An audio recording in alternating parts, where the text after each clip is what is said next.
Hello guys and welcome back to Planet 40k. In today's video we're going to be discussing the Locust Heavy Destroyers. Now if you're not using Locust Heavy Destroyers at this part of the 9th edition, you're doing it wrong, and I'm going to explain in this video precisely why.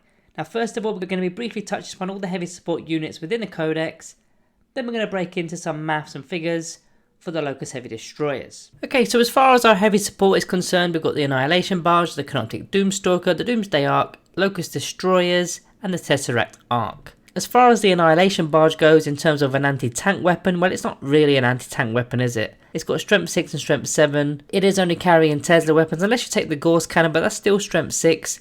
It's only 1 damage or D3 damage in the Gauss cannon's case. There's definitely not going to be any anti-tank weaponry coming from the Annihilation Barge. Now, it did just get the core keyword with the recent balanced data slate, so you can be using things such as My Will Be Done, or even doing the actions while still shooting with the protocol of Sudden Storm, but as far as an anti-tank goes, not really the one for me. So we can cross that one out right there. Now as for the Canoptic Doomstalker, unfortunately missed out on that new core keyword update that we had, because of course it's a monster, not a vehicle model. This does have a pretty decent weapon with the Doomsday Blaster, especially with its high powered variant. Strength 10, minus 5 AP and D6 damage. However, it's got that blast keyword, and as I keep mentioning in these videos, that blast keyword is a massive hindrance because as soon as it gets tagged in combat, it cannot fire any blast weapons whatsoever. So until this gets a fix, this for me is also another dud.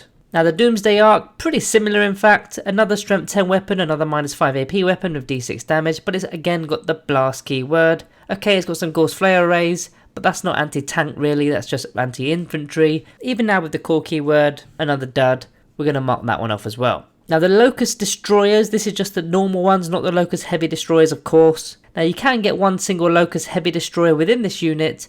As far as the Locust Destroyers go, they're not anti-tank. They've got the strength 6 Gauss cannons, very similar to the Annihilation Barge there, minus 3 AP, D3 damage, not anti-tank. So unless you're bringing a unit of these just to get a Locust Heavy Destroyer inside, it's not worth it. Then the final alternative option is the Tesseract Ark. I don't actually mind the Tesseract Ark, it's not that bad. It does have some very flexible weaponry. With that Tesseract Singularity Chamber, you get to select from 3 different profiles. You've got an anti-infantry weapon, you've got an anti-elite weapon, and you've also got an anti-tank weapon with strength 8 minus 3 AP D6 damage. Now it's not got the blast keyword, thankfully. It does have a random amount of attack slow with heavy D6, and also the damage is D6, so it is a little bit iffy in terms of the amount of hits and the amount of actual damage this thing is doing. It's only going to have 10 wounds and it's going to cost you around 200 points depending on your upgrades. Now I like to give it the double Gauss cannons, which are 15 points each, and now you add it to 170 points for the actual model itself, that comes to 200, so it becomes quite a pricey model. Even now with core, I think there's just better options here. So that leaves us with the Locust Heavy Destroyers. And now the question simply is, which weapon are you going to be taking when you're talking about Locust Heavy Destroyers? So to begin, we're going to be looking at the Enmitic Exterminator, 36-inch range, heavy 3d3, strength 7, minus 1 AP, 1 damage, and it's got the blast keyword. Now it doesn't matter in this case because it's not a vehicle or a monster, it's not going to be shooting into combat anyway. Let's just run a few figures for you just to show what this kind of weapon is capable of. Now for the purpose of this video, we're trying to find the best anti-tank weapon in the Necron faction. Now with the amount of shots being 3d3, that's an average of 6 shots per model. Now of course you can get 9 shots per model, but on average you're going to be getting 6, and if you've got 3 of them in a unit, that's going to average 18 shots. Now they've got a ballistic skill value of a 3+, and they naturally reroll ones to hit because of their hardwired for destruction ability. So once you take that into consideration, on average they're going to be scoring a total of 14 hits. Now going against toughness 7 as mentioned, now in this case you need a 4+ to wound, so that on average is going to score 7 wounds then. Now this is before any armor saves are made, any feel no pain saves are made. Now you've got to factor in the fact that it's a minus 1 AP weapon. However, if you're going against Space Marines, Chaos Space Marines, Sisters of Battle or Grey Knights, that minus 1 AP is going to become 0 AP because of the Armor of Contempt ability. But causing 7 wounds to an average vehicle with a 3+ armor save, by the time they've made all their armor saves you might score around 2 or 3 damage. Not really what I'd call an anti-tank range weapon. Now if you were to switch up the scenario, going against toughness 4, 5 and 6, again you're going to have 18 shots, again you're going to have 14 hits on average.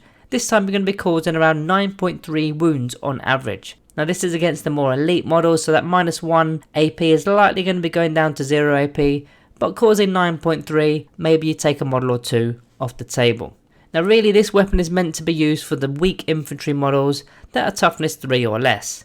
Now it may be a little bit overpowered if I'm honest, because it only really needs to be strength 6 to be able to wound on the 2+, but hey, it's strength 7, it's still wounding on a 2+, it's not going to make any difference there. So 18 shots again, potentially more here depending on the actual amount of models that are in the opposing units, because of course this weapon has got the blast ability attached to the actual weapon itself. But to simplify the maths here for this video, we're going to not use the blast ability here. 18 shots again on average, 14 hits on average, this time you're causing around 11.5 wounds. And also in this case, they're not likely to have the Armor of Contempt ability, because Toughness 3 kind of factions aren't going to have power armor. Now I know the Sisters of Battle do have the Battle Sisters, which are Toughness 3, but other than that, pretty much everything else that's got Toughness 3 is not going to have a good armor save. Unless there's an in-run save, of course, that's different. But let's just presume, in this case there's no in-run saves, you're doing almost 12 wounds, and you're likely going to be removing around 10 models there. Now that's what this weapon is made for. It's made for those Horde units. So it's effectively an anti-infantry weapon there. But the problem I've got with that is there's quite a lot of those in our faction already. We've got Necron Warriors, we've got Immortals, we've got Tomb Blades, we've got Ghost Arcs.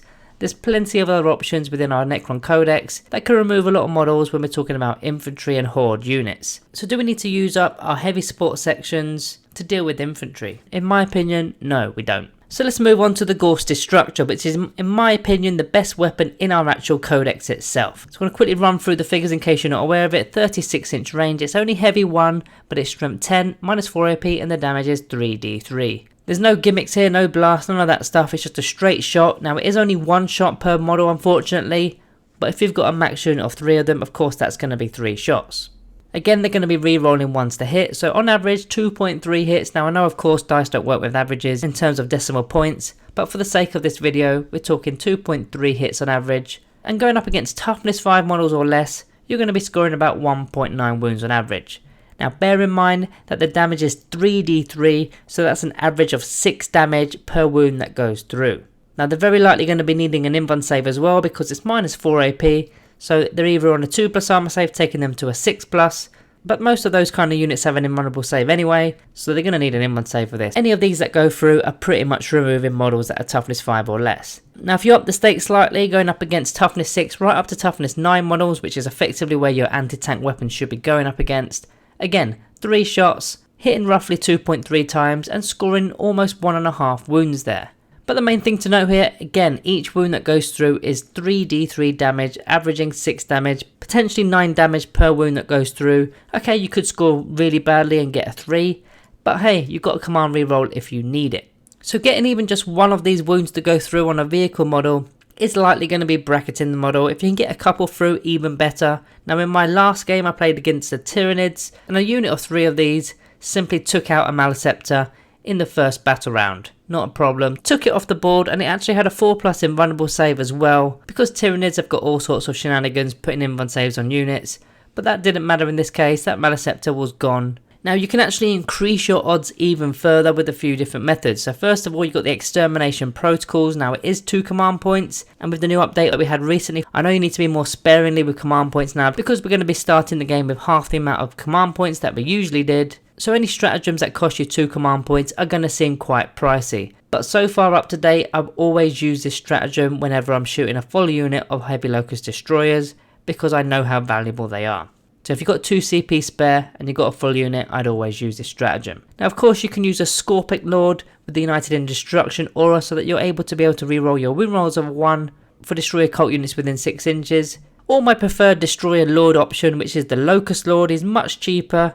He's more of a babysitter in the back lines. He has the exact same ability, the United in Destruction aura ability, being able to reroll win rolls of a 1 for your destroyer cult units within 6. Now of course you can also use an Overlord model. This one's actually really decent because of course the Locust Heavy Destroyers have got the core keyword.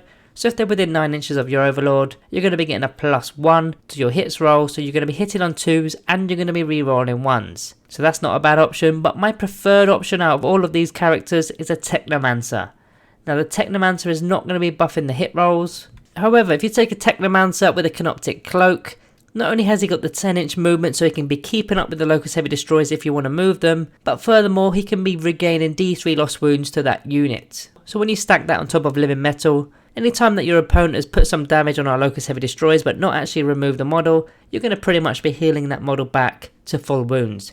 But the most important ability here is the Rites of Reanimation ability, to be simply bringing back a core model within 6 inches. So unless they wipe out the entire unit of 3 of them, you can always be bringing one back. Now I'm going to refer to my previous game again with the Tyranids. Over the course of the entire game, I brought back 3 heavy Locust Destroyers and also managed to heal 2 wounds back there, so he easily made his points back up throughout the game and then some. That's my preferred character for buffing your Locust Heavy Destroyers. Now tactically this is also a really good strategy, because as soon as you start throwing out the volume of damage that these guys can actually do, your opponent is not going to like it. They're going to start targeting your Locust Heavy Destroyers, and they have to do it at range, because if you screen them correctly and you've got that Technomancer bringing them back, it's going to take a lot of their firepower to actually get rid of your Heavy Destroyers. So this is actually going to be aiding the rest of your army, the rest of the forces that are going forward. Maybe you've got a Catan Shard, maybe you've got a group of warriors with a Veil of Darkness relic. They're not going to be focused on, because of course your opponent is going to want to be getting rid of those Locust Heavy Destroyers. So you can utilise this as a game plan, and hey, if they don't go after your Locust Heavy Destroyers,